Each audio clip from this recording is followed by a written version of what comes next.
Olivia Rodrigo ay dumating na sa Pilipinas at ang kanyang unang destinasyon ay ang pagtikim ng isang mangkok ng paboritong Filipino dessert, halo-halo.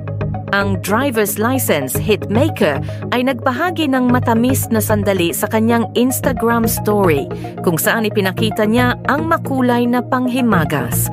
Halo-halo secured! Ang kanyang caption at nagdagdag pa ng "So excited to be in the Philippines" na may mga purple heart emojis. Ang Filipino-American singer-songwriter ay dumating noong Huwebes para sa kanyang inaabangang Guts concert na gaganapin sa Sabado, Oktubre 5 sa Philippine Arena. Ang event ay para suportahan ang kanyang pinakabagong album na Guts na siya ring kanyang pangalawang studio release. Espesyal ang trip na ito para kay Olivia dahil ito ang kanyang unang beses sa bansa.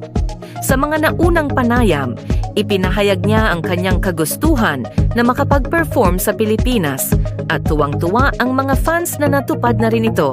Lahat ng kikitain mula sa concert ay mapupunta sa Olivia's Fund for Good, isang global initiative na nakatuon sa pagsuporta sa mga kababaihan at kabataang babae upang makalikha ng mas pantay-pantay at makatarungang kinabukasan. Para sa mga hindi makakadalo, ang Guts World Tour concert film ay mapapanood sa Netflix simula Oktubre 29.